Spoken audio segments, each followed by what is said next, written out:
Malien aw salamu alaikum an bɛ malien bɛɛ fo ka bɛɛ waleɲuman dɔn jamanaden minnu bɛ ka an lajɛ diɲɛ fantan ani naani fɛ Mali kɔnɔ ani Mali kɔ kan diɲɛ fantan naani bɛɛ fɛ ka taa Kayiba Jabate ka taa fo Kidal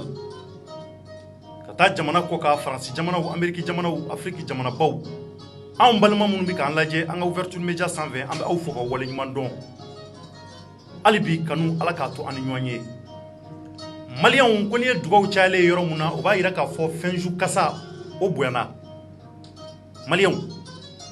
anw ka jamana don o don i bɛ tile kura mɛn a la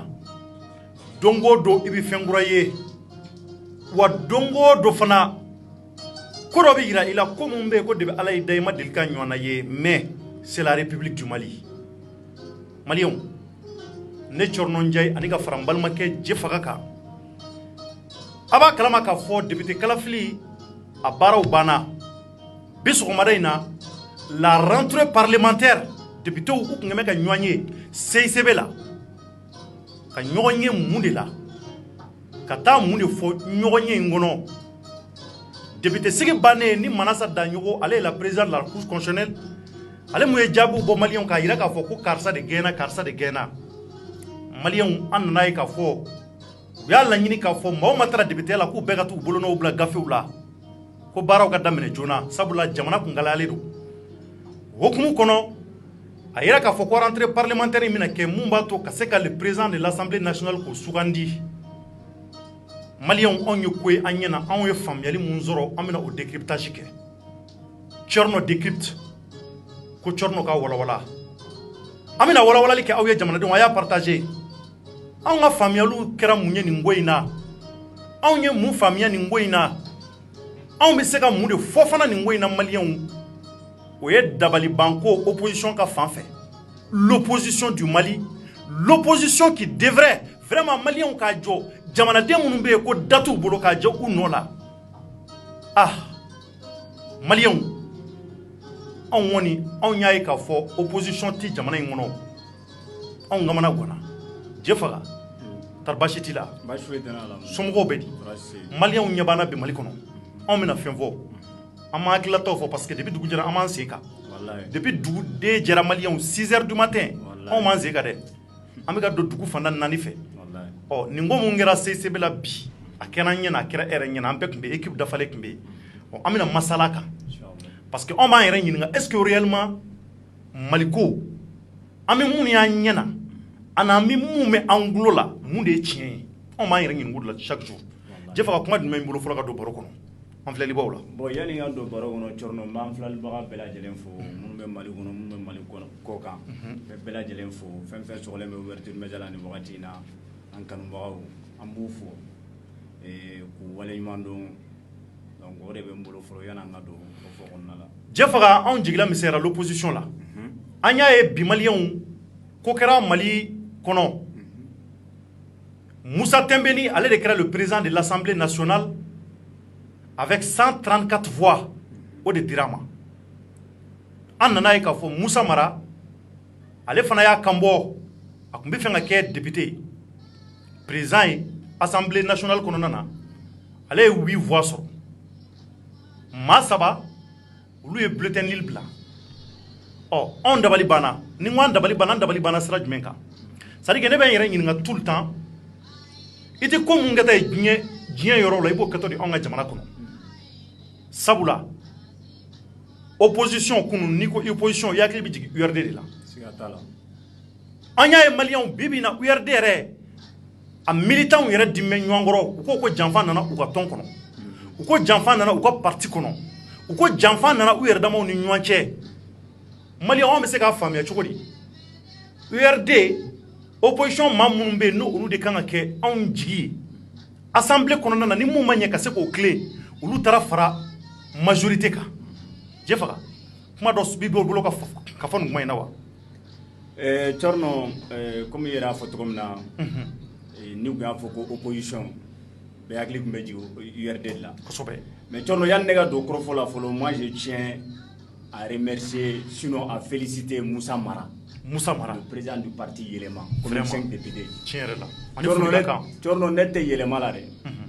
n tɛ yɛlɛma la D'ailleurs, je n'appartiens à aucune coloration politique ici au Mali. Parti foité ne be muna. Ningombe Moussa Marafo, n'était Moussa Marafo ndorere. Be Moussa Marafo na aga kewale munke bitorno. Moussa Mara se présentait pour être président de l'Assemblée nationale, même s'il le savait. Na alna tumba kalama ka foko torno atsia ke président ya ayake pour l'honneur et pour la démocratie au Mali. Wallahi, okara. Ora to ngombe Moussa Mara bafo ka walimando. Et torno o temere ko fe URD mo. Ni mafli URD Ibrahim Boubacar ka keta ka manda 5 ans premier mandat min temena 5 ans mun temena. URD de ko opposant. Kosobe. URD de ko opposant. URD de chaque année torno million kumbeta ka du de ma parce que Soumaïla était le président de file de l'opposition. Kosobe. Fokata foni assemblée courant mun dona Soumaïla était toujours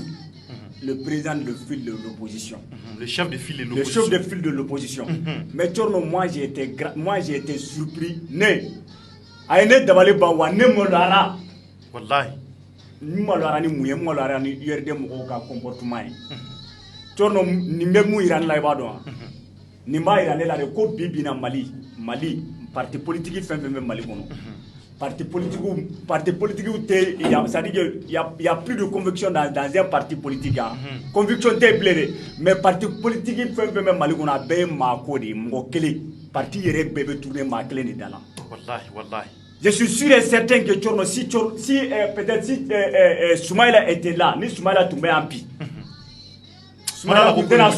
Tchorno, quand tu voté Kafra, URD Mouroga. Mais ni ma baliné là, a te baliné là. A manga bali maléon na maléon nous fera yu siki ku miri kabiri ni wati ma se Tchorno. Parce que ni ngoka te baliné là. Ni ataka lajɛ élection législative yɛrɛ a organisé la togo mun na liste minnu donna candidature déposé la togo mun na kabiro o yɔrɔ la i b'a kalama i b'a dɔn k'a fɔ ko fɛn dɔ bɛ ka préparer n'ale e ka faamuyali la ne ka faamuyali la kabiro o yɔrɔ la ne y'a faamuya n kunkolo kɔnɔ k'a fɔ ko nin ko minnu bɛ ka kɛ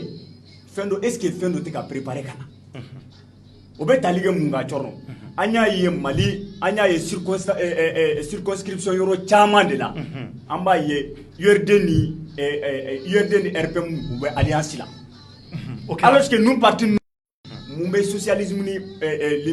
libéralisme mun b'olu fara ɲɔgɔn kan Tchorno ni Mali yɛrɛ tɛ ni Mali tɛ i b'a kɛ min jamais donc kabiro o yɔrɔ la ne y'a dɔn k'a fɔ ko ne y'a miiri k'a fɔ ko ko dɔ bɛ se ka nale donc ni ne ye nin résultat ye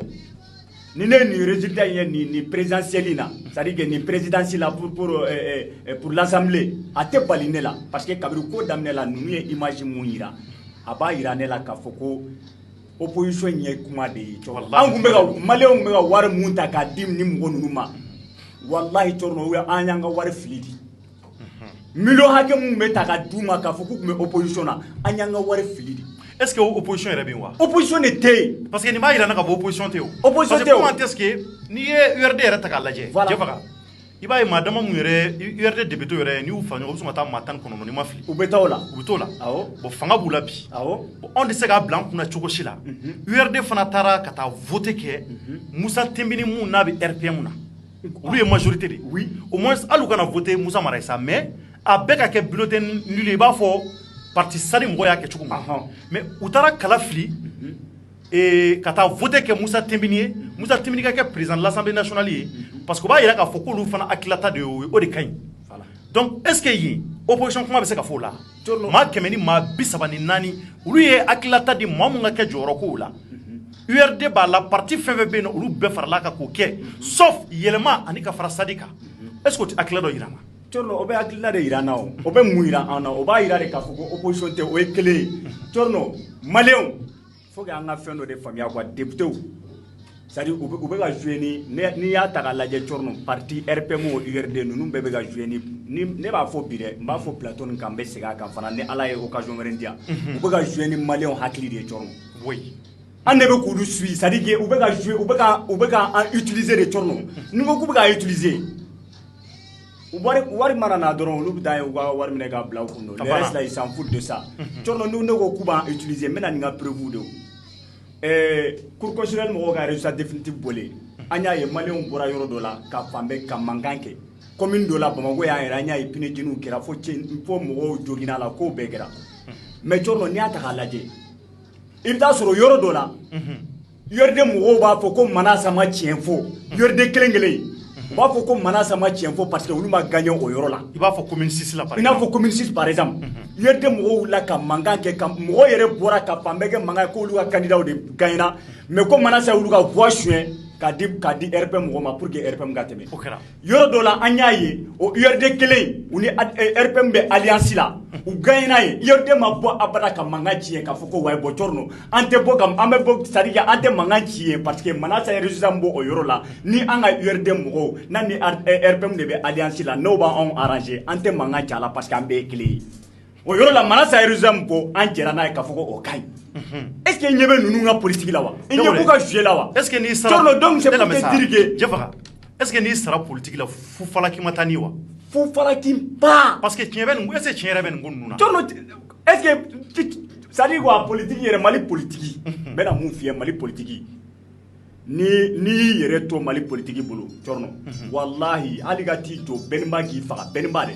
Ti to sira kan benba ki faga o ka fisa I ka sa Mali politique la fu ni sara la non seulement ta jahanaba de kono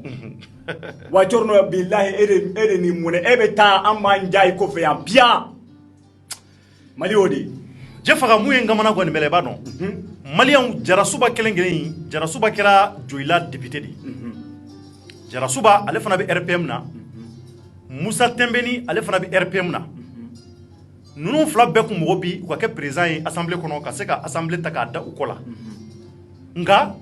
nyogon sama de nana kala malien nyogon tufa de nana kala RPM yere kono a chedin ya yira ka fo ko lu mo be jara suba de la ma chama ngumi gi tegenya jara suba de ma nga o ma mu vamia sukoni adugusa je jara suba ya asama ka boala tari est-ce que pression ma ke jara suba ka kele tari est-ce que mado makuma kando bokato fo kofela la mbi fe temini de ka blay fila ningoy est-ce que tinyebe nawa ningoy ndiye mu labe ndoye onde mu kalama mali o mu de be ka labe on da do fe be ka labe ningoy na RPM ADEMA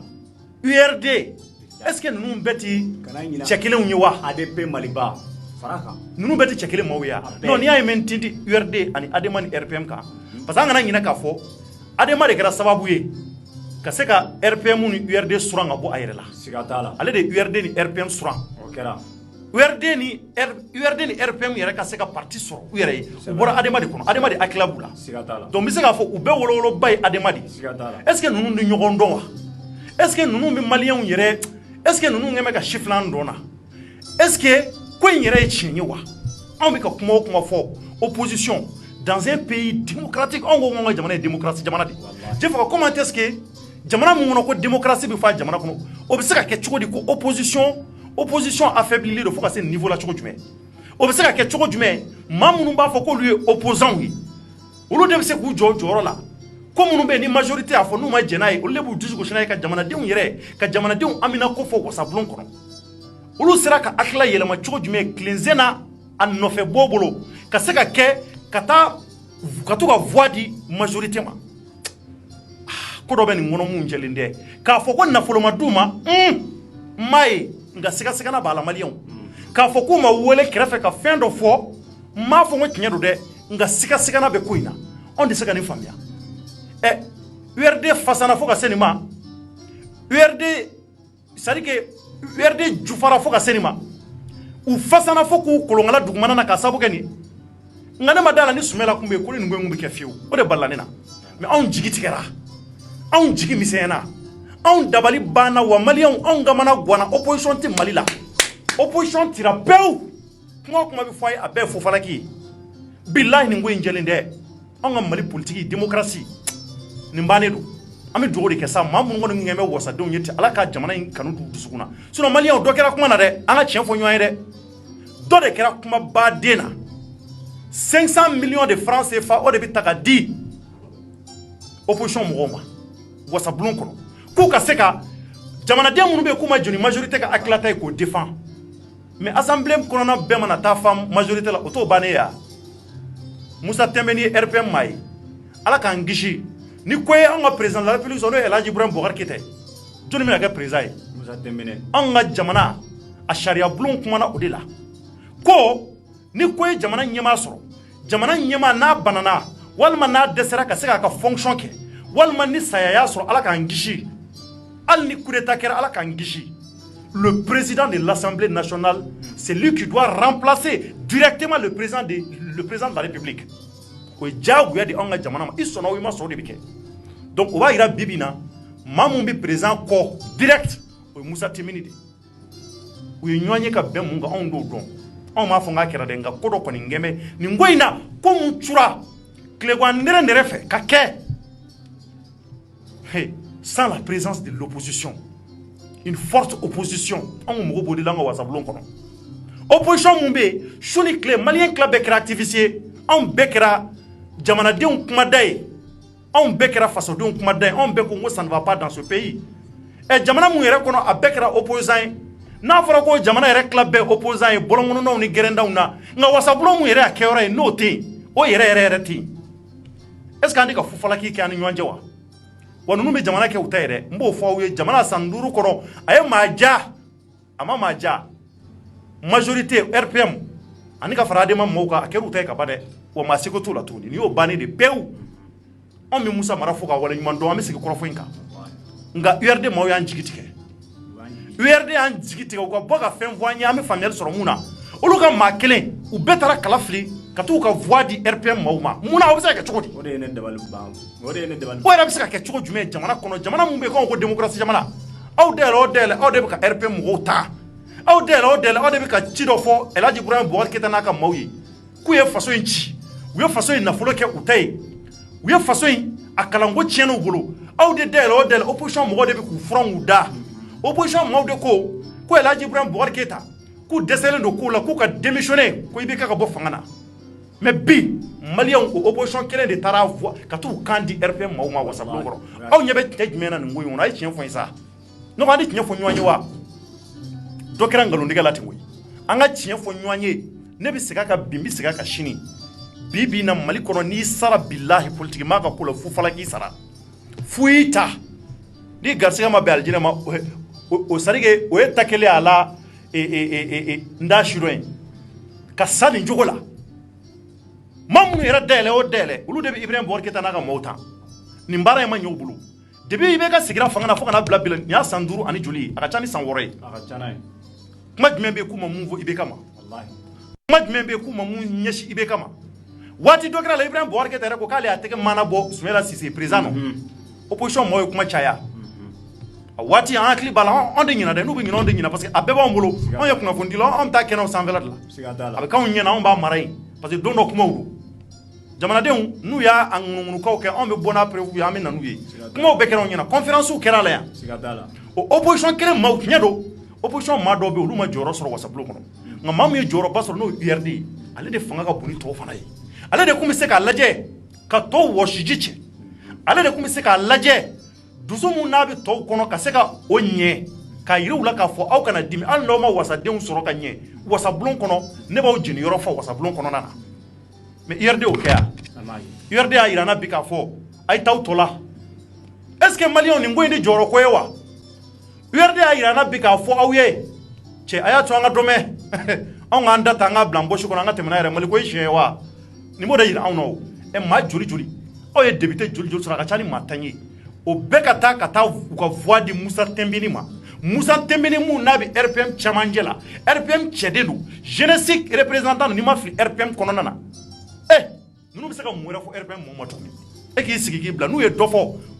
bilahi talahi an bɛ Samaro de cula Samaro i b'o dɔn wa Samaro de ye a ye bɔ an da la an ka tɛmɛ n'an yɛrɛ ye nin bɛɛ ye manamanakan ne bɛ ka tiɲɛ f'i ye bi dɛ nin bɛɛ ye manamanakan ye n'u ye fɛn fɛn fɔ bi sini na sinikɛnɛ ma an bɛ wasabulon kɔnɔ an bɛna se k'a tɔ lajɛ o foyi tɛ se ka fɔ RPM mɔgɔw ma k'anw bɛ da la yan tuguni aw y'a voix di maa minnu ma bɛɛ ɲɛ bosolen ɲɛna k'a bɛna kuma wɛrɛ fɔ tuguni Mali kɔnɔ an k'an sigi an k'a tɔ lajɛ hali bi wasabulon in Ala ka tiɲɛ bang'a kɔnɔ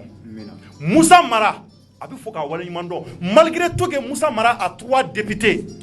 Yɛlɛmani mara kɔnɔ Monsieur Sako Assane Sidibe ani ka fara a yɛrɛ kan malien Moussa Mara de an ka démocratie sauvé dɛ n b'o fɔ aw ye dɛ wallahi billahi a ye démocratie sauvé maa ma sɔrɔ opposition kɔnɔ maa mun bɔra k'u b'u kɔda Musa Tɛnbɛni la Jarasuba mun ko k'ale kun mago b'a la hali dugu ma jɛ hali a ma taa yɔrɔ jan an balila k'a ye Jarasuba ko k'ale y'a retiré ka bɔ a la a y'a retiré kun jumɛn na ɲɛfɔ ma k'an ye kangari de dara a ye wa kuma de fɔra a ye wa ɲɛmaa de y'a wele k'a fɔ a ye hey i tori ka bɔ yen Tɛnbɛni ka gɛlɛn n bɛ fɛ a ka gɛlɛn nin de la anw t'o dɔn dɛ nka nin bɛ ko dɔ de jira an na nka opposition maa si ma sɔrɔ mun b'a jɔ a jɔyɔrɔ la Musa Mara de y'a jɔ a jɔyɔrɔ la ko bon ale b'a kɔ da a kɔ la malgré tout ça maa 8 u sera k'u kan di Musa Mara ma wasabulon kɔnɔ c'est une fierté et on doit féliciter Musa Mara an tɛ yɛlɛma la dɛ ni mun kɛra an b'o tiɲɛ de fɔ anw ye jamanadenw de anw bɛ Assane Siribe ni Musa Mara fo nin yɔrɔ la malgré que député 3 de don mais maa 8 y'a kan d'u ma sadi maaw olu ko k'u tɛ taa kala fili maa si ye olu y'u ta kɛ bulletin nilu ye mais opposition maaw kun tɛ se k'u kɛ n'olu ko k'u ta kun opposition ko de o de y'a to an b'a fɔ nin ko ninnu c'est formel dala kumaw dɔrɔn de don est-ce que tiɲɛ don wa est-ce que opposition existe réellement hali n'u kuma fara mara kan u kun y'u ka bulletin kɛ nilu ye cɔrɔ hali n'u kuma fara mara kan yɛrɛ de mɔgɔ hali n'u kuma fara mara kan nin bɛɛ kun bɛ diya an ye cɔrɔ i b'a dɔn opposition tɛ Mali la Mali c'est-à-dire opposition ko banna u tɛ se ka foyi fɔ an ye tuguni cɔrɔ nin ye k'a yira maliyɛnw na de k'a fɔ ko an de b'an yɛrɛ faga ni politiciens ye wallahi politiciens ka sira tɛ maliyɛnw na cɔrɔ i ye mun fɔ c'est-à-dire i ye fɛn fɛn fɔ an ye supposition fɛn fɛn fɔ yan ne t'a fɔ k'a supposition si tɛ se ka kɛ tiɲɛ ye ne bɛ se k'a fɔ n ko cɔrɔ a supposition bɛɛ bɛ se ka kɛ tiɲɛ ye don n'a nataw la parce que nin politiciens ninnu u ye mun yira anw na i bɛ caméléon dɔn caméléon non-si dɔn wa ninnu ye non-siw de ye cɔrɔ ninnu ye non-siw de ye wallahi maliyɛn bɛɛ kan ka bɔ a kalama k'a fɔ ko n'a b'an kɔnɔ k'a fɔ k'an kun pressélen don nin assemblée kura in ka don cɔrɔ pour que problème minnu bɛ Mali da la bi n'o bɛ tali kɛ coronavirus ko la n'a bɛ tali kɛ an ka école ko la n'a bɛ tali kɛ an ka énergie ko la n'a bɛ tali kɛ fɛn caman ko la kɛnɛya ko ni fɛn wɛrɛw la ko ni nin assemblée in donna an kun pressélen don k'a fɔ ko assemblée in ka don ko n'a donna ko solution bɛ sɔrɔ o la cɔrɔ nin assemblée donkan filɛ dɛ ala ka solution sɔrɔ a la cɔrɔ a donkan filɛ dɛ Musa Tɛnbɛni est-ce que maa bɛ se k'i jigi kɛ nin ye ninnu bɛ ka don nin donna cogo mun na nin donna cogo min na cɔrɔ parce que ni ko maa bɛ se k'a jigi kɛ nin ye o ni ninnu ye décision mun ta cɔrɔ président n'a ka mɔgɔw ka na ni loi ye u ka na ni fɛn ye cɔrɔ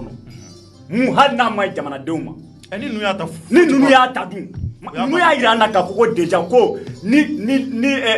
décision ni proposition de loi o loi ou bien ni décision n'a bɔra sanfɛ ka na olu y'a jira an na de k'a fɔ ko ils appartiennent tous à la mouvance présidentielle majorité u y'o de jira an na k'a fɔ ko olu bɛɛ bɛ majorité la donc sisan cɔrɔ o ko nana o bɛ jamanadenw arrangé o tɛ jamanadenw arrangé olu ka sira foyi t'a la parce que u y'o de jira anw na u y'o kɛwale de jira anw na an bɛ kuma n'o de ye an ye mun ye k'o bɛ ka taa tagabolo mun kan est-ce que an bɛ se k'an jigi da ninnu kan komi baara ma daminɛ an tɛna a lajɛ baara ma daminɛ o ye tiɲɛ de ye cɔrɔ mais k'o bɛ ka taa tagabolo min na parce que fɛn dɔ de bɛ yen maa n'i bɛ jateminɛ kɛ ni ala bɛ hakili di hadamaden ma i ka miiri i ka taasi i ka jateminɛw de kɛ e ni ne fila fɛn nin ye ka fara malidenw kan jɔn de tun y'a miiri k'a fɔ ko nin bɛ se ka kɛ min kɛra bi jɔn de tun y'a bila a kunna k'a fɔ ko nin Mali démocratie bɛ se ka se nin niveau la ko an bɛ taa n yɛrɛ sɔrɔ assemblée kɔnɔ assemblée min cɔrɔ opposition yɛrɛ maa kelen t'a la jɔn de tun y'o miiri k'a fɔ ko parti mun ye san duuru kɛ san duuru ni ko a bɛ opposition na ko o parti kelen ko an bɛ taa ɲɔgɔn sɔrɔ ko élection wɛrɛ bɛ organiser k'an bɛ taa ɲɔgɔn sɔrɔ assemblée bulon kɔnɔna la cɔrɔ ko o parti maa kelen tɛ mun o parti ma se ka a ka opposition ya rôle jouer cɔrɔ maa bɛ se k'i sigi ni fɛn bɛɛ ye o ko la o de y'a to ne bɛ fɛn dɔ fɔ cɔrɔ maliyɛnw ma Arasbachi filɛ nin ye an kɔrɔ don ne tɛ a bɛ se ka kɛ ne tɛ Arasbachi a ka fan tɛ ne ye mais mɔgɔninfin ni maa ye kuma dɔ fɔ ni mɔgɔ ye mun fɔ ni tiɲɛ b'a la hali i jugu n'a ye fɛn fɔ ni tiɲɛ b'a la cɔrɔ sɔn a ye hali ni ne commande ni ne ye fɛn fɔ e cɔrɔ ye e b'a dɔn ko fɛn min ye lɛgɛse i b'a reconnu i b'a dɔn ko Arasbachi jɔyɔrɔ la ni nin ko ye kabiri élection daminɛ wagati ya parce que aya amena ayako an fana kuma kelen ayakuma ko an yɛrɛ kuma kelen kan opposition kabiri fɛn ma damina an bɛɛ kulela ni nin ko ye arasibasi kulela n'a ye e cɔrɔnɔ yɛrɛ kulela n'a ye yan kuma bɛɛ i b'a fɔ yan ko an tɛ se ka an ma se k'u ka alliance faamuya an ma se k'a faamuya a wolola jumɛn na a wolola jumɛn na cɔrɔnɔ ne ye ne yɛrɛ ɲininka ne b'a fɔ de ko démocratie n ka a sahara pewu démocratie banna Mali la pewu mais mara ala ka barika don a la mais jamana kɔni kɛra RPM ta ye ka ban parce que ni san 5 in kɔnɔna n'u ye loi ta wasabulon kɔnɔ olu le ka ca bi u b'a yɛlɛma cogo min y'u diya u b'a k'u sago ye cogo min y'u diya cɔrɔnɔ hali n'u tɛ anw arranger hali n'u tɛ jamanadenw arranger sisan o ye ko bannen de ye opposition de y'an jigi tigɛ mais quel qu'en soit alpha malien an bɛna téléphone bila an bɛ téléphone bila jamanaden maa 5 an bɛ garisɛgɛ di maa 5 ma olu ka se ka weleli kɛ k'u hakilata fɔ a la anw kɔni dabali banna anw ye fɛn fɛn an na man sigi an ka décryptage de kɛ anw bɛ k'an hakilata de fɔ parce que anw kɔni dabali banna anw b'a kɛnɛw kan an ye nin ko ninnu ye vraiment a ye an san dan na an t'a dɔn ko nin bɛ se ka kɛ cogo jumɛn jamana mun ko k'o ye démocratie jamana ye k'a fɔ ko ne bɛ Musa Temini contre la o tɛ dɛ Musa Temini kɛra le président de l'Assemblée nationale k'a fɔ ko n b'a contre la commande o tɛ a ka foyi ma se ma bilahi talahi jamanaden bɛɛ ka di ne ye n'i ye ko ɲuman kɛ a banna mais ne a kun ka di ne ye a ka kɛ cogo min na i b'a dɔn u kun ka ɲɔgɔn sama maa dɔ de tun ka sɔrɔ n'u opposé yɛrɛ à 100% u k'o opposé non an ka ye k'a fɔ voté kɛra maa 30 ni dɔɔni ko k'olu bɛ Temini fɛ maa 30 ni dɔɔni fana ko k'olu bɛ fɛn fɛ o la a bɛ ye k'a fɔ ko vraiment ko in a ko ka gɛlɛn mais k'a ye ta nin kelen na voté kɛra dɔrɔn ka jigin maa 34 bɛ taara maa 100 ni maa 34 et puis cɔrɔnɔ c'est à dire que o yɛrɛ tɛ wasabulo den bɛɛ ya cɔrɔnɔ i tɛ to ka kuma kelen f'i ya URD yɛrɛ ne yɛrɛ jigira URD mɔgɔw la URD député mun bɛ assemblée kɔnɔ ne jiginna u la an minnu bɛ kule don o don ko libérer Soumaïla wallahi ne y'a dɔn k'a fɔ ko Soumaïla ka libération a b'an anw jɔrɔla ka tɛmɛ URD mɔgɔw kan cɔrɔnɔ cogo jumɛn e b'o fɔ mun na URD de opposition kɛ pendant 5 ans Soumaïla a été le chef de pile de l'opposition malgré que Soumaïla aujourd'hui a tɛ yan a bɛ mɔgɔw bolo cɔrɔnɔ an bɛɛ bɛ ala deli a ka segin ka na a ka denbaya la maa dɔ tun kan ka sɔrɔ URD la mun bɛ se ka wuli k'a fɔ ko bon Soumaïla tɛ yan bi ne bɛ yan Soumaïla tɛ yan bi ne bɛ kɛlɛ kɛ Soumaïla place la mais munna o ma sɔrɔ ta de o de ye kabako yɛrɛ ye cɔrɔnɔ n ko kabako don a tɛ se ka ɲɛfɔ an ninnu m'anw fa ni jigilatigɛ yan koyi n'an jigi bɛ tigɛ don o don an bɛ ko kura de ye jamana in kɔnɔ ko mun yɛrɛ mɔgɔ kamana gan a tɛ se ka ɲɛfɔ Mali yɛrɛ an bɛ se ka to ta d'accord téléphone kɔni bilalen don mɔgɔw bɛ se ka weleli kɛ an ka téléphone numéro la a numéro affiché filɛ an ka page kan donc maa 5 n'an y'o ta inchallah olu b'u hakilata fɔ ko mun kɔni n'a kɛra bi olu bɛ se k'u hakilata fɔ a la mɔgɔ 5 an b'o de ta donc n'an y'o mɔgɔ 5 ta donc olu b'u hakilata fɔ n'an sera ka olu sɔrɔ voilà donc an bɛ sɔrɔ ka kɔrɔfɔ di olu ma donc an ɲɛ b'a la an mara bi ka weleli kɛ donc a ka numéro tigɛra an mara voilà an n'a ye weleli kɛ tuguni je pense que an b'a décrocher ka se ka hakilila parce que ale fana bɛ opposition na donc je vois que donc an bɛ continuer hali bi maliyɛnw hali bi k'a yira aw la k'a fɔ wasabulon kɔnɔna na donc an b'an gɛlɛya cogo na sugu bɛɛ la parce que comme n'a kɛra vraiment an kɔni dabali banna an kamana ganna on ne peut pas imaginer que vraiment opposition na URD bɛ se ka maa 10 ani joli olu bɛɛ ka taa ka t'u ka voix di c'est-à-dire que RPM mɔgɔw ma adima ma bon vraiment bon olu ka conviction don mais an kɔni dabali banna a kɔni kun ka d'anw ye vraiment ɲɔgɔn sama de tun ka don bras de fer de tun ka don ɲɔgɔn cɛ bras de fer a ka ye k'a fɔ ko nin rentrée parlementaire a ma nɔgɔya Mali kɔnɔ o de tun ka d'an ye donc o de la an b'a dɔn k'a fɔ ko vraiment démocratie bɛ yan jamanaden dɔw bɛ yan minnu sɔnnen tɛ fiyewu donc voilà donc hali bi an bɛ numéro mɔgɔw ka continuer ka appel kɛ voilà an ka numéro la mɔgɔ 5 n'an sera ka olu sɔrɔ u k'u hakilata fɔ nin na an kɔni anw dabali banna anw y'an hakilata fɔ Jɛfaga ne ko mun yɛrɛ ye dabali ban c'est à dire que maa 19 ni ma fili o de député kan ka sɔrɔ ARD mais hali maa 1 cɔrɔnɔ n'o dabali ban don dabali ban ko don kamana gan ko don u kana fara Musa kan sa parce que an b'a dɔn k'a fɔ ko politique la kabiri présidentielle la an b'a dɔn k'a fɔ ko Musa Mara delila ka fɛn dɔ fɔ parce que i yɛrɛ y'a fɔ cogo min na an bɛ jamana in kɔnɔ ko ko bɛ fɔ an b'a bɛɛ jateminɛ de kosɛbɛ an y'a ye k'a fɔ ko kabiri présidentielle la mun tɛmɛna 2018 Musa Mara y'a jira A+B k'a fɔ URD t'ale ka fɛn kɛ affaire kɛ i m'a faamu an y'o yɔrɔ ye parce que a y'a jira de k'a fɔ ko mun bɛ fanga la ani URD u man jan ɲɔgɔn na kosɛbɛ donc u kana fara ale kan yɛrɛ u yɛrɛ kana candidat bɔ mais u kun kan k'u ka bulletin kɛ nulle. D'accord, donc an bɛna téléphone ta salamu alaikum. Waalaikum salam wa rahmatullah. Nba somɔgɔw bɛ di? Tɔɔrɔ si tɛ. Nba ala i ka téléphone dɔ in bɔ i kɛrɛfɛla la parce que an tulo bɛ kumakan fila la téléphone dɔ in bɔ i kɛrɛfɛ. D'accord, n y'a bɔ n kɛrɛfɛ. Voilà, donc tɔgɔ duman jamu i bɛ k'an wele ka bɔ min? Bon, si vous permettez-moi, c'est Diané ka bɔ France. Jale, d'accord, donc minute fila b'i bolo rapidement komi tanba t'an bolo bi minute fila b'i bolo i k'i hakilata fɔ nin ko mun kɛra bi wasabulon kɔnɔna na bi Bamakɔ kɔnɔ yan mun b'i bolo ka fɔ a ko la? Ah, mun bɛ ne bolo a fɔ Bamakɔ dɔrɔn tɛ dɛ, Mali de cira. Mali cira? Parce que Mali cira kɛ, bien sûr. Ah, cogo di? Mali cira, Mali tora RPM bolo n'a fɔra ko député minnu fana kan ka an jigi tugu n'olu fana tilala ka taa bɛɛ n'a fɔra bɛɛ yɛrɛ votera RPM ye. Donc hali kun kana vote kɛ parce que c'était même président d'avance.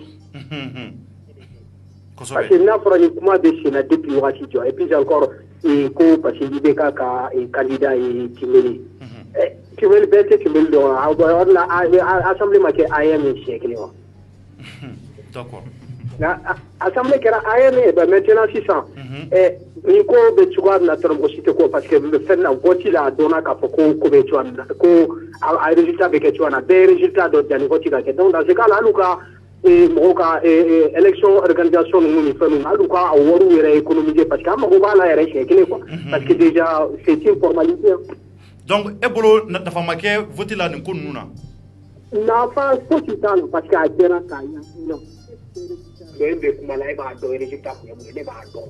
Du moment que k'a fɔ ko a yirala kɛnɛ kan k'a fɔ ko IBK ka candidat ye Musa Kimbeli donc c'est fini RPM et donc n'a fɔra ko démarche mun kɛra assemblée élection ko la a ma kɛ hali député sigi yɛrɛ la. Donc tu vois donc bon ne an bɛ kɔni an bɛ dugawu de kɛ dɔrɔn ala ka bɔ a bɔra ɲuman fɛ. Ami yarabi. An yɛrɛ minnu bɛ kɔfɛ jigiya yɛrɛ t'a la bi an jigi yɛrɛ tigɛra. A yɛrɛ tun b'a fɔ tigɛ yɛrɛ dɛ i taara cɛ mun cɛkɔrɔba mun ɲininka o don n'a ye ka don k'a bɛɛ ka ci bɛɛ ka sa ta ka balo ta ka balo fɛn saba a jamana in kan ka kɛ ten. Kante ala kana kɛ ten numukɛ merci. Non a tɛna dilan bilen e bɛna dilan cogo la o bɛna to kuma e bɛ dɔgɔ o bɛna kuma e ka kuma i bɛ kɛlɛ min na ani e nɔ y'a la wa aw bɛ fɛn ta dɔn e ye nɔ jumɛn y'a la foyi. Merci beaucoup Diaga an b'i fo k'i wale ɲuman dɔn depuis France ala ka tile yɔrɔ ko ɲuman d'a ma. Merci, d'accord. Donc, on va continuer à appeler qu'à tout le monde, n'anyota, am sera ka téléphone ticket. Je ferai mon bibola le bicafo parce que vraiment, en d'abord, et ma nère kumakan jigna ngono. Non, jigna. Dere kumakan jigna ngono. Mon bibola kafo. Bon, ne connais, il répond à Ali ça appelle follow me donna yabala. Sari ni ensemble plein franchement ça ni a trabolo et la chorno. Malgré que ma bara damne follow mais on sent déjà de la déception. C'est-à-dire qu'on a l'impression que on a confiance dans la dame nous nous devons attaquer un représentant on voit déjà que ça dit nous il est nazi ganga cause défend comme il le faut à faut comme parce que on voit déjà que nous on est parti ça dit une partie présidentielle et majorité nous be maka ou dabe flecklen la obligafier vraiment. Oui, allô, salam alaikum, ouverture média. Balmake somoko bedi. Allô? Allô? Oui, allez, le téléphone d'où est-ce qu'il fait? Ne fa. Téléphone d'où est-ce qu'il fait? En club avec ma canne flala. D'accord, voilà. D'accord, donc minute flabi boulot rapidement. Toi, tu m'as dit que tu as voulu que minute flabi boulot. Bon, mais Youssouf Silabi Franti. Voilà, donc assemblée bon. Ni ali timinere ka kuma iba famia ka foko akara famille ko de parce que ko ale fa sara ko kale fa sara ko ibe ka de bale fa place là vraiment aye au lieu que ka aya ke ko mi ibe ka de aller do béton parce que aye ibe ka remercier quand même ali député pour voter là quoi ya pas bon avant de opposition ko nganda boye là il ko opposition ko bana ka ba Mali yɛrɛ ni nin kɔni ɲɛna kɔni an bɛ ala deli a ka ɲɛ an bolo kɔni mais ni fɛn min bɛ ɲɛ kɔni a tacogoya kan ka ɲɛ. Tiɲɛ yɛrɛ la. Voilà mais ni jamana in tiɲɛna bɛɛ an bɛ ala deli a ka ɲɛ mais kɔni an kana jigi da nin assemblée in kan dɛ n'a ɲɛna kɔni a ka d'an bɛɛ ye. Vraiment. mais ne bolo kɔni a kɛra famille ko yɛrɛ de quoi parce que bon n'a sɔrɔ ni député de est élu c'est vrai que député de a élu mais i bɛ k'a yɛrɛ famille yɛrɛ bonyana ka tɛmɛ député minnu y'a élu yɛrɛ quoi. Ouais, vraiment. Ni e ma choisi comme i fa sara k'ale de b'i fa place la. Bon donc an ti famille ko la an bɛ jamana ko de la quoi. Kosɛbɛ. Mais kuma in kɔni a ko in ye dabali ba n'a ɲɛna kɔni a dabali n'a kɔni ɲɛna kɔni vraiment o de ka d'an bɛɛ quoi mais a daminɛ cogo ma ɲɛ dɛ. D'accord. Ala k'a ɲɛ ka d'an ma. Parce que ni jamana kɛra ni opposition t'a la a bɛ ko jamana tɛ quoi. Non a bɛ n'a fɔ jamana tɛ o b'a jira ko sigilen tɛ ka ɲɛ vraiment. D'accord. Awa ne b'a bila tan. Merci beaucoup an b'i yɛrɛ fo k'i waleɲuman dɔn depuis France jamana kan donc i bɔra k'ale ka kɔrɔfɔ mɛn a ye mun fɔ tiɲɛ don parce que Tɛmɛni ye discours kɛ Tɛmɛni ye kumana a ye interview dɔ kɛ. Voilà. D'accord donc an b'i numéro ta o la tɔ bɛ to maa saba ye allo salamu aleykum. Walaikum salam warahmatullah. Thierno, ça va? Oui, ça va. Somɔgɔw bɛ di? Tɔɔrɔ si t'a la, alhamdulillah, bala tan. Ba, tɔgɔ duman jamu duman i bɛ k'an wele ka bɔ min? Seliya Fɔnba ka bɔ Esayi. I Fɔnba. Donc minute fila b'i bolo rapidement i fana k'i hakilata fɔ vraiment député u kɔni sigira ka ban ko baara bɛna daminɛ ko ninnu kɛra cogo min na i bolo taara ɲɛna wa? Ne kɔni ne ko m'a fɔ. Ne bɛ jigin bɛɛ la mais ne bɛ jigin maliyɛnw n'a mako de la. E bɛ jigin jɔnni na? Ne bɛ jigin maliyɛn bɛɛ da lajɛlen de la. Cogo di? I bɛ ka kɛ mɔgɔw tereke ka tila ka taa jɔnkoya kɛ dɔ ta kɛ n'o bila Mali assemblée kɔnɔ jɔnkoya bilen la maliyɛn bɛɛ ɲɛ corolen ɲɛna. Maliyɛn bɛɛ jɛ de assemblée maliyɛn bɛɛ de kan ka bɔ ka taa assemblée da sɔgɔ a t'i ka i bɛ ka sago la walahi ni maliyɛnw y'u sigi kɛ nin filɛ nin ye Mali yɛrɛ kɛlen de ye k'a ban. A tɛ tɛmɛ o kan. Hɛrɛ tɛ Mali kɔnɔ bilen parce que mɔgɔ minnu bɛ ɲɛmɔgɔya la ne hakili la k'u nana jamana ko de la u mɛnna jamana ko la dɛ u b'u yɛrɛ ɲɛ de nin ye yɛrɛ ɲɛko de ye wa o yɛrɛ ɲɛko k'a kɛ komi i bɛ ka kɛlɛ min Mali de nalen don ale ba de kɛ kɔɲɔmina na min bi yan o ti yan k'a yɛrɛkɛ n'a yɛrɛkɛra min bɛ fan olu b'a dilan. An tulo b'i la. A ti ɲɛnabɔ dɛ an ka assemblée mun jɔnni bɛ Ala de minɛ k'a fɔ ko i bɛ ka ko ninnu bɛ taa ne y'a mɛn k'u ye député dɔ san miliyɔn 50 miliyɔn 40 kɛ na pour que u ka fara o la assemblée kɔnɔ o ye bi kɛ diɲɛ jamana jumɛn na ko Ala bɛ hɛrɛ k'o jamana ɲɛ. Tiɲɛ yɛrɛ la n'a sɔrɔla o kɔni kɛra o ye kojugu dan ye. Ala tɛ se ka hɛrɛ kɛ Mali yɛrɛ Mali kelen bɛ diɲɛ kɔnɔ diɲɛ kɔnɔ diɲɛ jamana dan ye Ala ka ci kɛ ca k'o ko mɔ Ala ye ko bɛɛ ka Maliyɛnw ɲɛ a ko dɔ bɛ Maliyɛn yɔrɔ bolo fɛn o fɛn bɛ Mali k'a bɛɛ hakɛ a yɛrɛkɛ de fo k'a yɛrɛkɛ n'a yɛrɛkɛra a bɛ dilan de. Wallahi karamɔgɔkɛ bɛ ka tiɲɛ de fɔ wallahi hakɛ dɔrɔn de bɛ Mali kan wallahi. N'a mɛ yɛrɛkɛ a ti ɲɛ dɛ wallahi n'a mɛ yɛrɛkɛ a ti ɲɛ Thierno min fɔ parce que ne dusu ka bon min fɔ n ka foli bɛ Fana Jara n y'a kɔrɔmuso quoi. Merci beaucoup vraiment. Merci an b'i yɛrɛ fo k'i waleɲuman dɔn Fɔnba. Merci d'accord an b'i yɛrɛ fo k'i waleɲuman dɔn a y'an kɔrɔmuso fɔ ko Fana Jara donc o y'an kɔrɔmusoba ye an ka foli bɛ bila yɛrɛ nin waati in na donc an bɛ maliyɛn bɛɛ fo nin waati in na vraiment a ye kuma min fɔ kumaba don bon bɛɛ ni hakilata don donc a tɔ tora maa fila ye donc n'an ye nin ta o la a tɔ bɛ to maa kelen ye salamu aleykum somɔgɔw bɛ di allo d'accord donc an n'ale ti ka ɲɔgɔn sɔrɔ ale ka ligne man ɲi donc i bɔra ka kɔrɔfɔ mɛn maaw y'u dusu tiɲɛ mɛn parce que i b'a dɔn en réalité k'a fɔ ko parce que an bɛ RPM contre la ou bien an bɛ Musa Tɛmɛni contre la o tɛ il nous faut vraiment une forte opposition o de ka ɲi assemblée yɛrɛ bɛ ja o de la o mais c'est ça hali an b'o ye tubabu jamanaw de la o de don allo salamu aleykum Walaikum salam Thierno ça va? Oui ça va somɔgɔw bɛ di baasi foyi tɛ n na n b'i fɔ n bɛ Jɛfaga fɔ. Merci beaucoup. A bɛ wuli ka jɔ min na franchement n b'a fo dan tɛ foli min na aw bɛ k'an informer à l'intérieur du pays comme à l'extérieur du pays. Merci beaucoup vraiment merci. Vraiment Thierno bamananw ka kuma don ko yanni ka jigin bin yɔrɔ la i tɛmɛ yɔrɔ min na i bɛ bin i bɛ jigin yen na quoi. Kosɛbɛ. An bɛ kuma fɛn o fɛn la k'a fɔ ko RPM y'a dɔn ta RPM y'a bɔn ta Musa Tɛmɛni y'a kɛ tan Musa Tɛmɛni y'a kɛ tan il y a très bien discussion de Mali chez des oppositions. Opposition mun kuma don opposition parti wɛrɛ tɛ parti fila tɛ ne jiginna fɛn mɔgɔ min na o ye RD de ye RD aw ka mɔgɔw aw ka jabasigi comment dire aw ka ɲɛmɔgɔ bɛ bɔ la aw ma niiro la. Malidenw bɛ tɔnɔ min na an bɛ sɛgɛn min na Jɛfaga bɔra k'a fɔ cogo min na an bɛɛ de sigilen tun bɛ assemblée lajɛ n'u sera ka na ni position ɲɛnama ye pour que an bɛ se ka bɔ ni degun ni janfajugu min bɛ jamana in kɔnɔ an bɛ se ka bɔ o kɔnɔna na cogo min na quoi. Vraiment.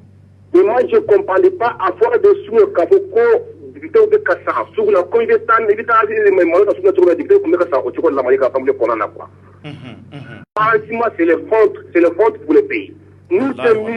il y a comme il faut, c'est très clair. On est dans une commémoration qui nous parce que politiquement, nous, ça a fouillé. Parce que nous, demi ala, ou demi la gala, ou demi jamana, ou kouka poste qu'on a dans Abana. Ou bêta, c'était un discours fantôme. Ni à nous, de sur les réseaux sociaux, ni pour qu'à RD, comme qu'à publication, nous, qu'à faire, qu'à beaucoup, qu'à parler, qu'à table, qu'à ligne de passer. C'est ce que ça peut pas pour le pays. Non, vraiment, c'est la déception. C'est vrai que la caouille, mais parce que ça, il y a que tu remets, on a Cameroun, que tu remets, c'est film, nous, compouillé. Moi, il faut se mais député, nous, comme on a dit, c'est un qui est de flag, et on met en faute que papier blanc de netting, qu'à film, mais à un minimum, au Catoyola, à un minimum, au Catagena. À tout le temps, Katama, parce qu'il me l'a bournier, au Bekera, il y a que ni assemblée bambou, ou assemblée, ni assemblée, ni seulement pas assemblée de Kanga, en Kadida, ni sur en Kadida. Mais là, il faut qu'on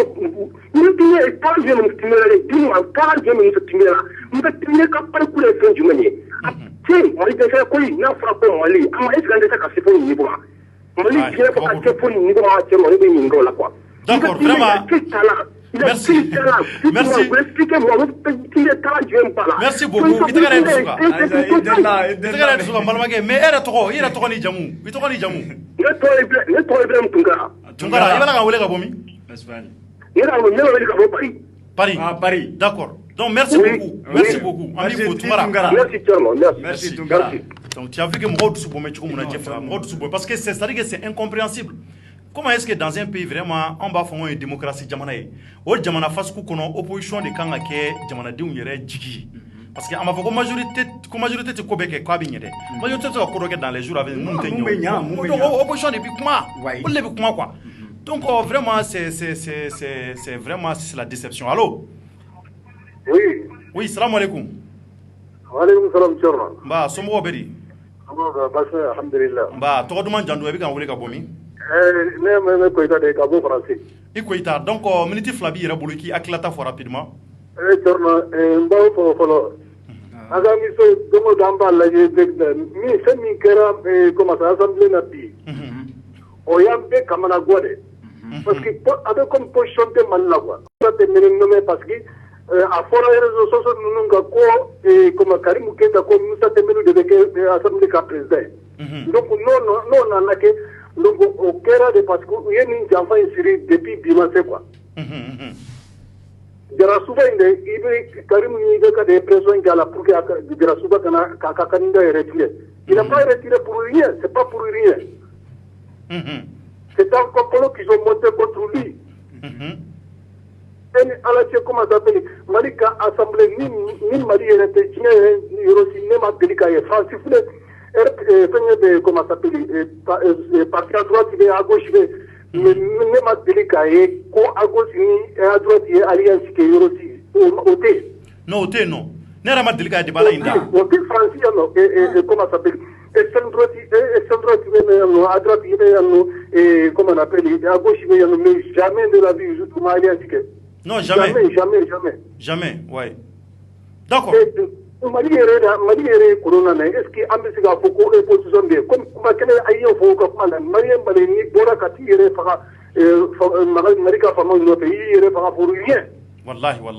ala k'an bɛɛ tanga. Quelle honte ça, quelle honte pour un pays de démocratie comme Mali. Wallahi. Ala ka barika don a la, ala ka barika don a la, voilà. Merci beaucoup an b'i fo k'i waleɲuman dɔn. Donc an bɛ chance di hali bi maa fila ma mɔgɔ fila n'an ye mɔgɔ fila ta an bɛ sɔrɔ k'a bila donc hali bi vraiment i yɛrɛ bɔra ka kɔrɔfɔ mais ji faga vraiment c'est kabako don i yɛrɛ mɔgɔ dabali b'a mɛn cogo min na. Non Thierno mɔgɔ ka dabali ban ko tɛ bali ne la. A tɛ se ka faamuya a tɛ se ka faamuya. A tɛ bali ne la. Oui allo. Allo. Salaamaaleykum. Ouais somɔgɔw bɛ di. N balimakɛ ale ka téléphone dɔ in ma bɔ i yɛrɛ la parce que an tulo bɛ kumakan fila la ale ka kumakan tigɛra donc maliyɛnw a yɛrɛ bɔra ka vraiment ninnu ka ko ye c'est à dire que bɛɛ bɛ k'i ta fɔ an bɛɛ jigi misɛyara parce que kabako don wa an ma deli ka ɲɔgɔnna ye depuis ala y'an da an yɛrɛ t'a dɔn ko nin bɛ se ka kɛ cogo min na allo salaamaaleykum. Waaleykum salaam. somɔgɔw bɛ di. Ouais Thierno ça va. N ba ça va tɔgɔ duman jamu i bɛ ka wele ka bɔ min. Makan Danbele bɛ ka bɔ Italie. Maga Dambele ka bɔ Mauritanie. Italie. Ah ka bɔ Italie. Somɔgɔw bɛ di? Basi fo konteno. Ba donc minute fila bi yɛrɛ bolo rapidement. Ok, cerno yɛrɛ ka foli b'aw yɛrɛ ouverture média ka donc ne bɛ ka ouverture média suit. Merci. Donc ko min kɛra Mali kɔnɔ bi cerno a ma nɔgɔn quoi. O b'a fɔ Mali cira yɛrɛ. An tulo b'i la. Donc an minnu ye jeunes ye an b'a kɛ cogo di Mali bɛ se ka taga cogo di? Ah ni kɔni sisan. I yɛrɛ k'anw ta sugu lajɛ ka jamana ninnu bɛɛ lajɛ a bɛɛ lajɛ est-ce que fɛn domaine kelen bɛ yen nɔ min ni Mali ye kelen. Kosɛbɛ. O b'a fɔ dabalibanko don mais an bɛ dugawu kɛ hali bi Ala k'a nɔgɔya mais n'an kɔni sigira tan kɔni an balimaw ni to donc an bɛɛ kɔni bɛ na sa sɛgɛn ni kɔngɔ ni fɛn bɛɛ la. Ala k'a nɔgɔya. Amin. Donc o de kun don. Dambele, merci beaucoup. Ok, Ami. Donc maa kelen n'an a y'o sɔrɔ an bɛ sɔrɔ k'a bila mɔgɔ kelen n'an y'o ka appel ta an bɛ sɔrɔ ka appel ɲɔngiri parce que an yɛrɛ filɛ yɔrɔ min na tɔ t'an yɛrɛ la k'a sababu kɛ an ye wulikajɔ mun kɛ an taara députés lajɛ députés tun bɛ cogo min na anw yɛrɛ maaw ma ɲininka o bɛɛ y'a yira député ninnu caman yɛrɛ k'a fɔ ko k'a diyara u ye ko parce que ko c'est un jeune bon anw yɛrɛ kɔni dabali banna anw ko nin fɛn mana ɲinɛ bɛɛ ko k'a ɲɛna n ko vraiment nin ko in parce que il est jeune an bɛ sɔrɔ ko ninnu kɛmɛ ka ɲɔgɔn ye ka kuma caman fɔ dɛ walahi maa bɛ se ka voter maa ye gauche parce qu'il est jeune wa. Salamu alaikum. Waalaikum salam. Ba somɔgɔw bɛ di? Sama baasi foyi tɛ. Ba i bɛ ouverture média ka tɔgɔ duman jamu duman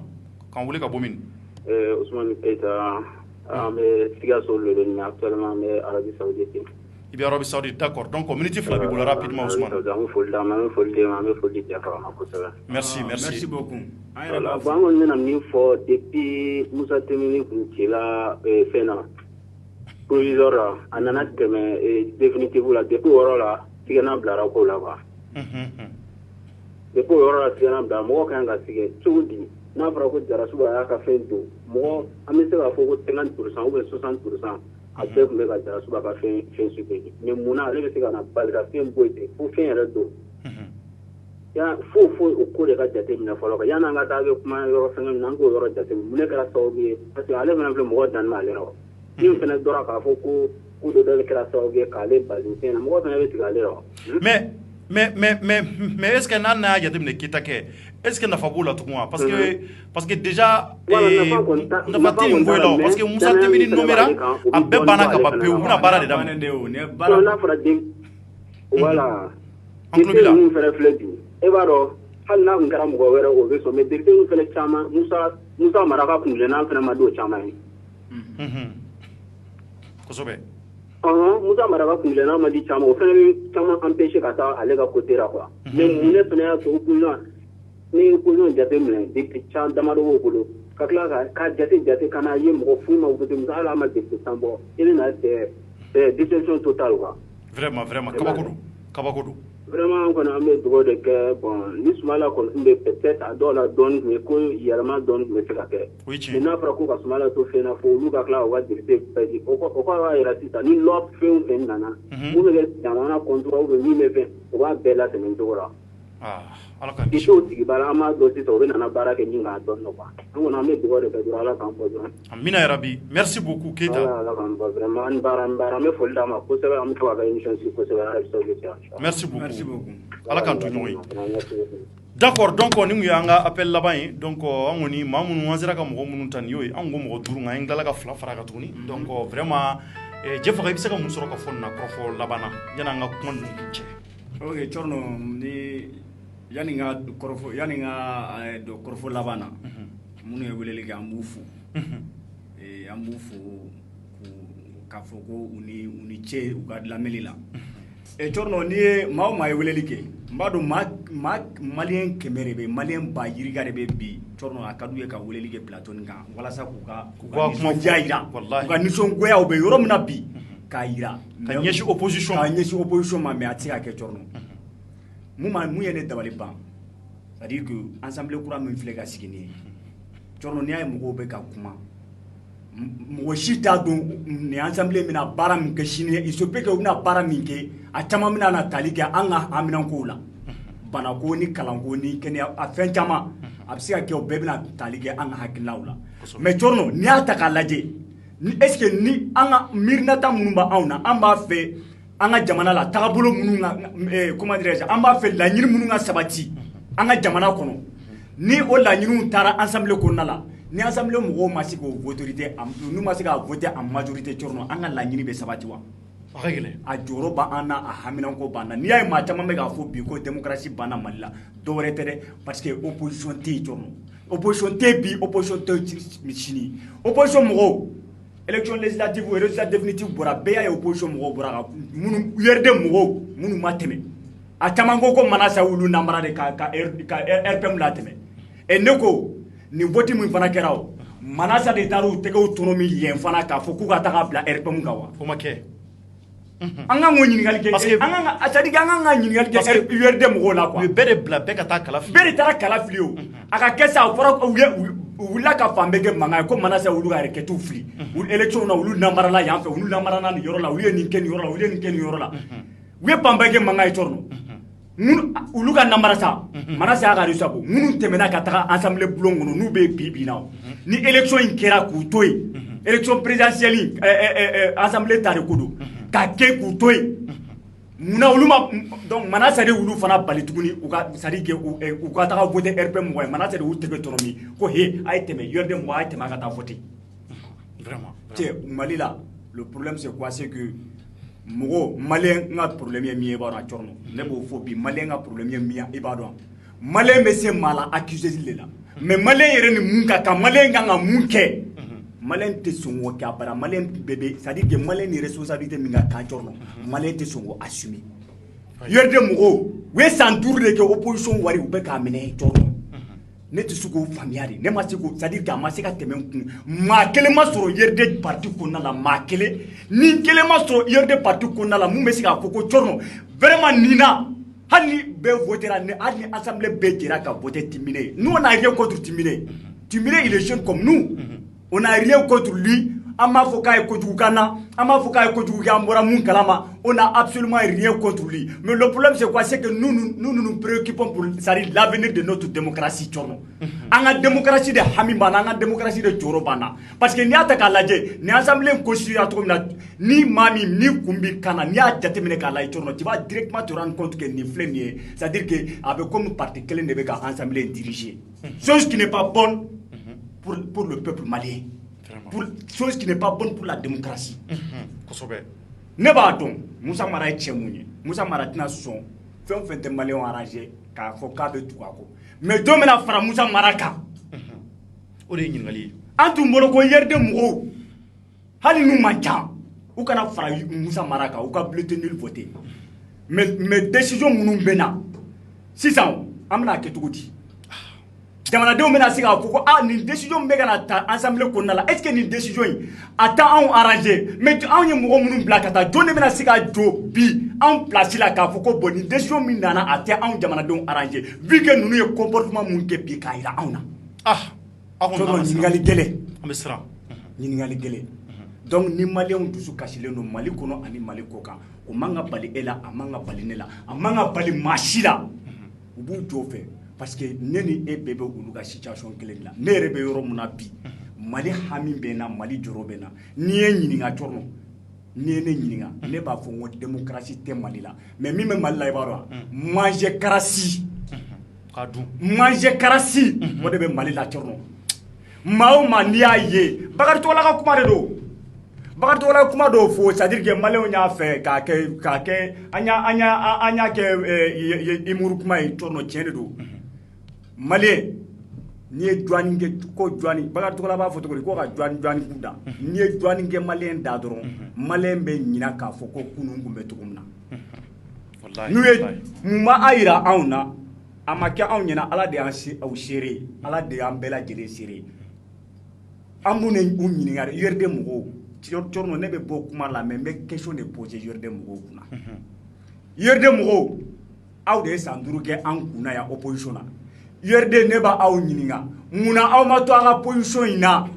ou bien majorité mɔgɔ ye wari de da aw ma n'a y'o préféré ni opposition ye a ye bɔ a ka jaabi n'o ye URD mɔgɔw mun de la aw banna aga opposition rôle la muna aw banaw la ay bo aga explication di malien ma wallahi ko anya fonye surtout u yɛrɛ damaw bɛnnen tɛ a ko la voilà u yɛrɛ bɛnnen ka tɛ bɔ u ka ɲɛfɔli k'an ye cɔrɔ voilà kabako ko don sabula an ye Macky Diallo yɛrɛ ye Macky Diallo ale ye URD maaw ka ɲɛmaa ye ale yɛrɛ bɔra ka fɛn k'a la k'a fɔ ko trahison nana ko in kɔnɔ donc a yɛrɛ y'a fɔ an y'a ka o kuma ye donc maliyɛnw a yɛrɛ bɔra ka nin dɛ a bɔra ka nin ye nin de ye Mali ye ne yɛrɛ fari bɛɛ fagara parce que a bonyana ne hakili ma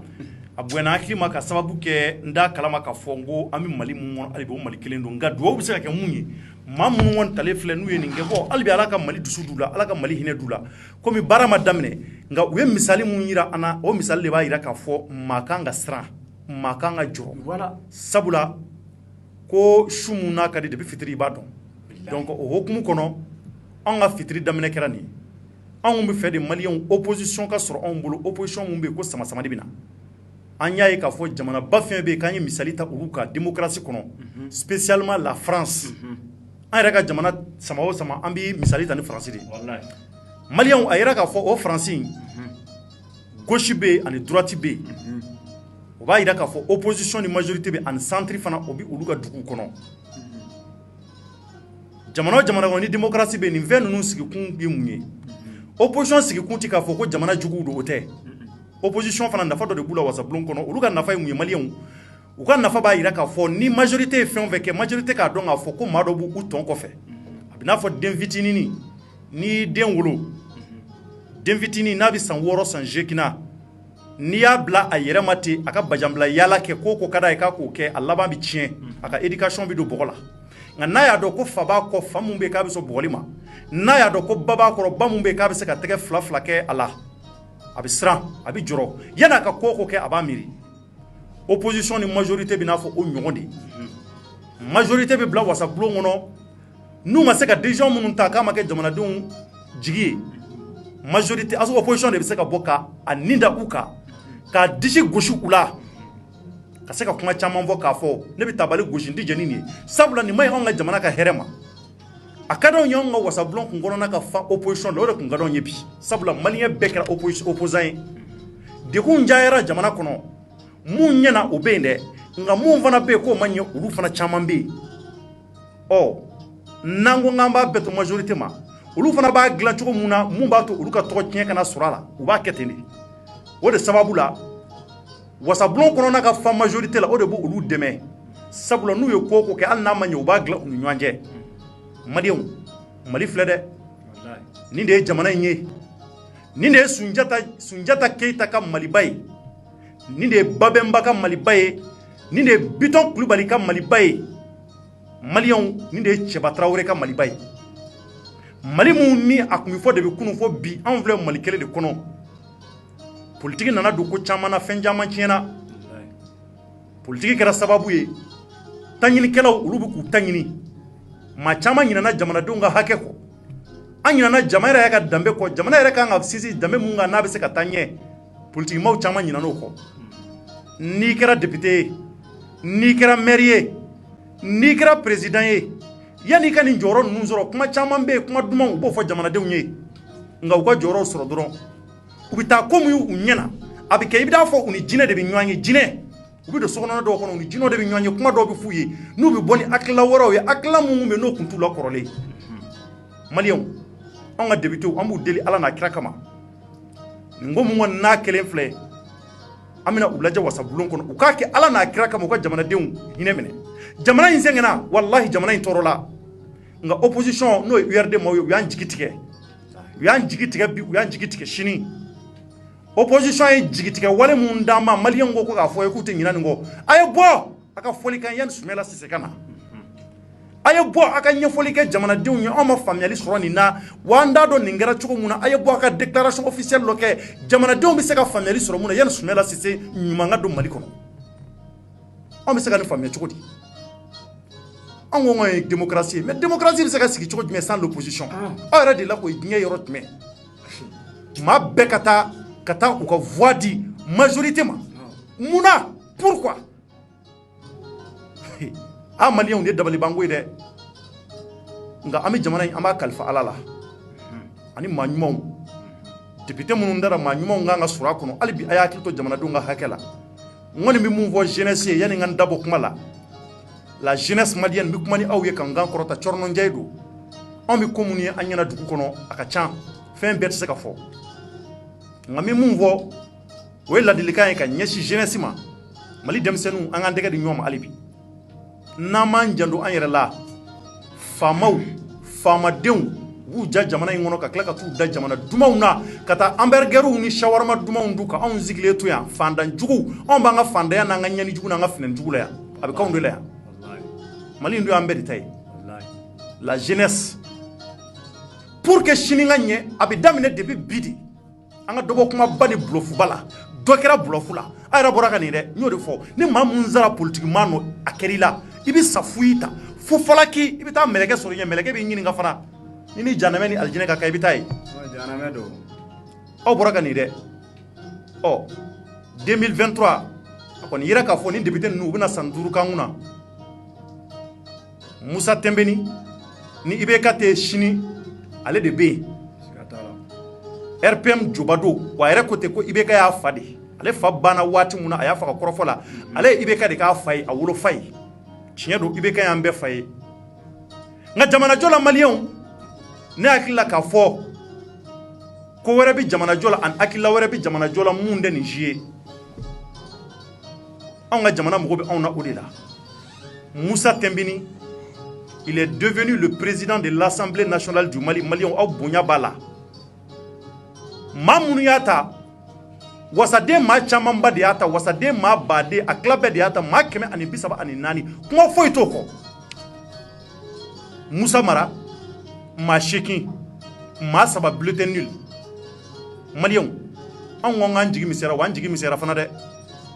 on mini jamana de kono ko la République du Mali ko la République du Mali ko jamana bamu na ya ka indépendance de 1960 fo kana bla bila o jamana de fleni de abija